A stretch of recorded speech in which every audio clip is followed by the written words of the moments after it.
মুসলিম উম্মার কল্যাণ এবং দেশ ও বিশ্বের শান্তি কামনায় টঙ্গীর তুরাগ তীরে শেষ হলো বিশ্ব ইজতেমার দ্বিতীয় পর্বের আখেরি মোনাজাত। এর আগে দুপুর 12:10 দিকে মোনাজাত শুরু করেন মাওলানা মোহাম্মদ জুবায়ের। মোনাজাত শেষে বাড়ি ফেরার পথে রওনা হয়েছেন মুসল্লিরা। সড়কে রয়েছে মুসল্লিদের উপচে পড়া ভিড়। একই অবস্থা টঙ্গী রেল স্টেশনেও। ভেতরে জায়গা না পেয়ে অনেকে ট্রেনের ছাদে রওনা হয়েছেন। এর আগে মোনাজাতে অংশ নিতে ভোর থেকেই ঢাকা সহ আশপাশের এলাকা থেকে জড়ো হন মুসল্লিরা। এদের মধ্যে ছিলেন নারীরাও। তবে প্রথম পর্বের মতো ইজতেমা ময়দানের আশপাশে যান চলাচল আজ বন্ধ রাখা হয়নি।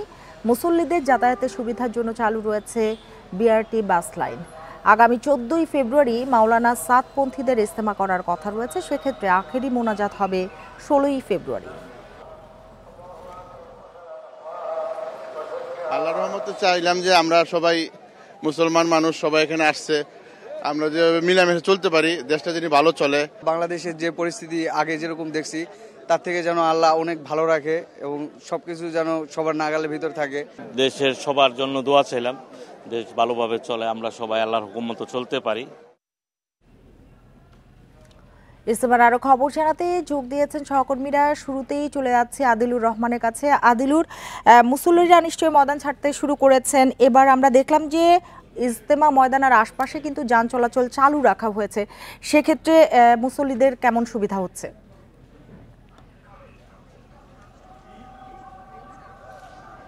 দেখুন, প্রথমে আসলে আখেরি মোনাজাত সম্পর্কে একটু আসলে আপনাকে বলে রাখি যে 12:09 এবারের বিশ্ব ইজতেমার যে দ্বিতীয় পর্ব, সেই দ্বিতীয় পর্বের আখেরি মোনাজাত শুরু হয়। মোনাজাত পরিচালনা করেন মাওলানা মোহাম্মদ জুবায়ের এবং 12:27 পর্যন্ত 18 মিনিট ধরে এই বিশ্ব ইজতেমার যে দ্বিতীয় পর্বের মোনাজাত, সেই মোনাজাতটি আসলে চলে। মোনাজাত শেষ হবার পরে এরই মধ্যে জোহরের আজান হয়ে যাবার পরে আজান নামাজ শুরু হয়ে গেছে।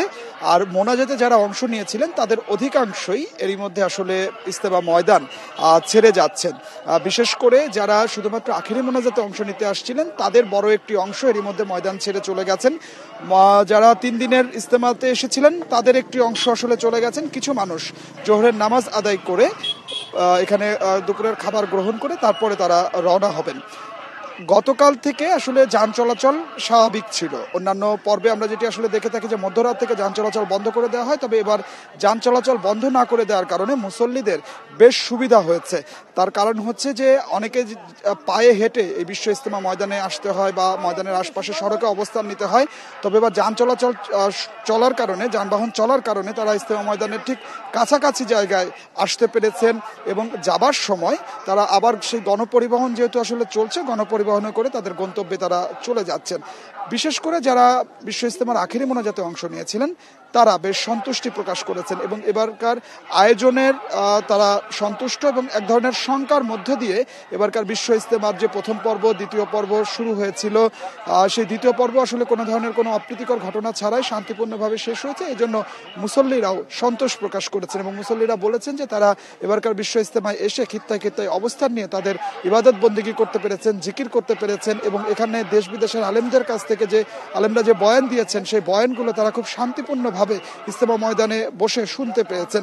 আপনাকে একটি বিষয় একটু জানিয়ে রাখি যে এই আজকের আখেরি মোনাজাত শেষ হয়ে যাবার পরে 2026 সালে বিশ্ব ইজতেমার তারিখও আজকে ঘোষণা করে দেওয়া হয়েছে। অর্থাৎ 2026 সালে শুরাই নিজাম তারা জানুয়ারির 2 তারিখ তাদের প্রথম পর্ব শুরু করবেন এবং 4 তারিখ আখেরি মোনাজাতের মধ্য দিয়ে তাদের প্রথম পর্ব শেষ হবে। এরপরে 9 জানুয়ারি তাদের দ্বিতীয় পর্ব শুরু হবে এবং 11 জানুয়ারি আখেরি মোনাজাতের মধ্য দিয়ে দ্বিতীয় পর্ব তারা শেষ করবেন। এরই মধ্যে তারা তাদের যে পর্ব সেই পর্বগুলো ঘোষণা করে দিয়েছেন। তো মুসল্লিরা যেটি আসলে বলছেন যে ভেদাভেদের কারণে এবার 3 পর্বে বিশ্ব ইজতেমা হচ্ছে, দুটি বিভক্ত হয়ে গেছে। তবে সামনে বছর তারা ইজতেমা ময়দানে কোনো বিভক্তি চান না, তারা সবাই এক হয়ে এই জায়গায় এসে শিক্ষা নিয়ে দিনের প্রচার করতে চান। আমার কাছে ইজতেমা ময়দান থেকে এটি ছিল এখনকার সবশেষ। আদিলুর, আপনি সাথেই থাকুন। এবার চলে যাচ্ছি আমাদের আরেক সহকর্মী আছেন বনি ইবনে কামাল, তার কাছে। বনি, ঠিক এই মুহূর্তে আপনি কোথায় আছেন আর সেখান থেকে মুসল্লিদের বাড়ি ফেরা পরিস্থিতি কি দেখছেন?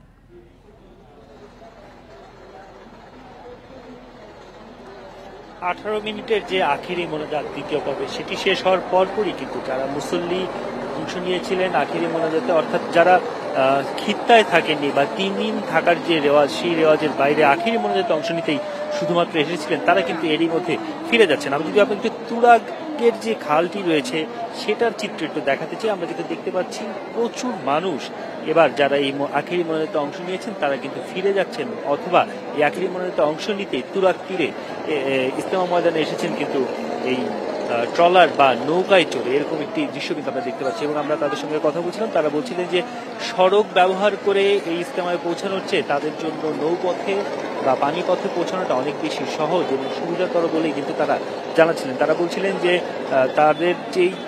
তারা যেই জায়গাগুলো থেকে এসেছে তাই সে বেশিরভাগ জায়গাগুলোই কিন্তু হচ্ছে সাভার, মানিকগঞ্জ এই জায়গাগুলো থেকে, এবং গাবতলী, আশুলিয়া এই জায়গাগুলো থেকে কিন্তু বেশিরভাগ মানুষ নৌযানের মাধ্যমে এই ইজতেমা ময়দানে এসেছে। সড়কের পরিস্থিতি যদি আমি আপনাকে একটু জানিয়ে রাখতে চাই, সহকর্মী আদিলুর রহমান যেমনটি জানাচ্ছিলেন যে এবার কিন্তু এই দ্বিতীয় পর্বে সড়কে যান চলাচল বন্ধ রাখা হয়নি, এবং এর ফলে আমরা দেখতে পাচ্ছি যে যারা মুসল্লিরা এই আখেরি মোনাজাতে অংশ নিয়েছিলেন তারা বের হওয়ার পর গণপরিবহনে করে তারা কিন্তু তাদের নিজ নিজ যে গন্তব্য সেখানে যেতে পারছেন। পাশাপাশি যারা আসলে খিত্তায় থেকেছেন, খিত্তায় থাকার ক্ষেত্রে একটি রেওয়াজ প্রচলিত রয়েছে, আমরা সবসময় দেখে থাকি যে বেশিরভাগ ক্ষেত্রেই বেশ কয়েকজন মিলে একটি গাড়ি নিয়ে, একটি বাসে অথবা একটি লরি নিয়ে, পিক আপ নিয়ে এই যে ইজতেমার ময়দানে কিন্তু এসে থাকেন, এবং পরবর্তীতে যখন তাদের এই আখেরি মোনাজাত শেষ হয় তারা সেই বাহনে করে আবার ফিরে যান, সেই রেওয়াজ রয়েছে। তবে ঢাকার আশেপাশ থেকে যারা এসেছেন, বিশেষ করে মানিকগঞ্জ, ধামরাই, সাভার এরকম জায়গাগুলো থেকে যারা এসেছেন সড়ক পথে ফিরে যাচ্ছেন, তাদের ক্ষেত্রে আমরা দেখতে পাচ্ছি যে রাস্তায় যে বাসগুলো চলাচল করছে অর্থাৎ গণপরিবহন চলাচল করছে, সেই গণপরিবহনের উপর কিন্তু তারা বেশি নির্ভরশীল, এবং সেই গণপরিবহনের মাধ্যমেই তারা তাদের বাড়িতে ফিরে যাওয়া বা গন্তব্যে ফিরে যাওয়ার যে বিষয়টি সেটি কিন্তু করছেন। এবং সার্বিকভাবে বলা যায় যে এবারে যে ইজতেমার আয়োজন, আদিলুর রহমান সহকর্মী যেমনটি জানাচ্ছিলেন যে এক ধরনের সংখ্যা ছিল, সেই সকল সংখ্যা কাটিয়ে উঠে দুটি পর্বই কিন্তু খুব শান্তিপূর্ণভাবে শেষ করতে পেরেছে, এবং এখন আসলে বাড়িতে ফিরে যাওয়ার যে পর্ব সেই পর্বটি চলছে। আমরা পুলিশের সঙ্গে কথা বলছিলাম, পুলিশের পক্ষ থেকে বলা হচ্ছিল যে নিরাপত্তা নিশ্চিতের জন্য অতিরিক্ত ফোর্স মোতায়েন, অতিরিক্ত যে ব্যবস্থাপনা সেগুলো তো তারা নিয়েছিলেন। এই কারণে এবারের এই ইজতেমাটি বেশ শান্তিপূর্ণভাবেই সমাপ্ত হয়েছে বলেও কিন্তু দাবি করছে পুলিশ।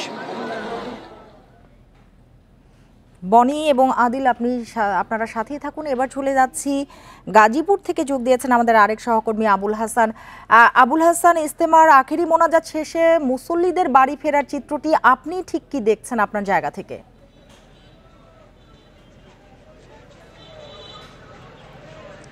দেখুন, 18 মিনিট ব্যাপী যে আখেরি মোনাজাতটি হয়েছে সেই মোনাজাত পরিচালনা করেছেন বাংলাদেশের মাওলানা জুবায়ের, এবং এই আখেরি মোনাজাতে অংশ নিতে যারা ময়দানে মুসল্লি ছিলেন তাদের পাশাপাশি কিন্তু গাজীপুর, টঙ্গী, আশুলিয়া এবং আশেপাশের এলাকার যারা মুসল্লি ছিলেন তারাও এসেছিলেন, এবং তাদের অবস্থান ছিল কামারপাড়া সড়ক সহ টঙ্গী স্টেশন রুট এবং আশেপাশে মুন্নু যে এলাকাটি আছে সেই এলাকা পর্যন্ত, এবং তারা কিন্তু সকাল থেকেই দলে দলে ভাগ হয়ে এখানে এসেছিলেন, এবং আখেরি মোনাজাত শেষে এখন তারা আবার বাড়ি ফিরতে শুরু করেছেন। এবং সেই ভিড় কিন্তু আমরা দেখেছি আখেরি মোনাজাত শেষ হওয়ার সঙ্গে সঙ্গেই এই যে মুসল্লি তারা কিন্তু একযুগে বাড়ি ফিরতে শুরু করেছেন, এবং এই যে কামারপাড়া সড়কটি রয়েছে সেই কামারপাড়া সড়কে এখন কিন্তু কোনো যানবাহন চলছে না, রিক্সা অটোরিক্সা কোনো গাড়ি চলছে না, শুধু মানুষ হেঁটে, মানুষের সংখ্যা বেশি থাকায় তারা কিন্তু হেঁটে এখন রওনা দিয়েছেন।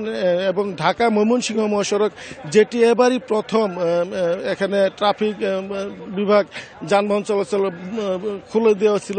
আপনি জানেন যে প্রতি বছরই এখানে আখেরি মোনাজাতের আগে এই ঢাকা ময়মনসিংহ মহাসড়কে যানবাহন নিয়ন্ত্রণ করা হয়, এবং গভীর রাত থেকে কিন্তু বগুড়া থেকে আবদুল্লাপুর অংশে গাড়ি চলাচল বন্ধ থাকে। কিন্তু এবারই এখানে পুলিশ যেটি করেছে যে এখানে কিন্তু যানবাহন চলাচল এখানে অব্যাহত করে দিয়েছিলেন, এবং বিআরটি যে লেন সেই লেনও কিন্তু খোলা রেখেছিলেন, ফলে সকাল থেকে আমরা গাড়ি স্বাভাবিক গতি দেখেছি। কিন্তু আখেরি মোনাজাত শেষ হওয়ার পরই এখন টঙ্গীর যে স্টেশন রুট এলাকাটি আছে সেখানে গাড়ির চাপ রয়েছে, এবং সেই গাড়ি কিন্তু অনেক গাড়ি সেখানে পার্কিং করা অবস্থায় দেখেছি, ফলে এখানে কিছুটা জটলা তৈরি হয়েছে, এবং মানুষের যে উপস্থিতি সেটিও কিন্তু আমি অনেক বেশি দেখেছি সেই পয়েন্টটিতে, এবং সে কারণে এখানে গাড়ির চাপ যেমন রয়েছে মানুষের চাপও রয়েছে, ফলে এই অংশে কিন্তু গাড়ির যে গতি সেটি কিন্তু এখন স্বাভাবিক বলা যাচ্ছে না। এবং এখানে যারা পুলিশের এখানে আইনশৃঙ্খলা বাহিনীর লোকজন রয়েছেন তারা এটি নিরসনের জন্য চেষ্টা করেছেন এবং তারা আশা করছেন যে কিছু সময় পর হয়তো এই পরিস্থিতিটি স্বাভাবিক হয়। একই সঙ্গে যে উড়াল সেতুটি রয়েছে এখানে সেই উড়াল সেতু বিআরটির সেগুলো কিন্তু সচল রয়েছে এবং উপর অংশে যে গাড়িগুলো চলাচল করছে অনেকটা নির্বিঘ্নে সেই গাড়ি চলাচল করতে পারছে। আরেকটি বিষয় আপনাকে বলে রাখি যে ইজতেমার যারা মুসল্লি ছিলেন তাদের যাতায়াতের সুবিধাতে 11টি বিশেষ ট্রেনের ব্যবস্থা করেছে রেল কর্তৃপক্ষ এবং এখানে সব ধরনের আন্তঃনগর মেল এবং লোকাল ট্রেন থামছে এবং যাত্রা বিরত করছে এবং সেই ট্রেনেও কিন্তু যাত্রীরা যেতে পারছে। তবে গত পর্বে আমরা যে মুসল্লি সমাগম দেখেছিলাম সেই তুলনায় এবারের লোক সমাগম অনেকটাই কম। এই ছিল গাজীপুরের ইজতেমা ময়দানের সর্বশেষ পরিস্থিতির খবর। ইজতেমার আখেরি মোনাজাত শেষে মুসল্লিদের বাড়ি ফেরার খবর জানাচ্ছিলেন আমাদের সহকর্মীরা।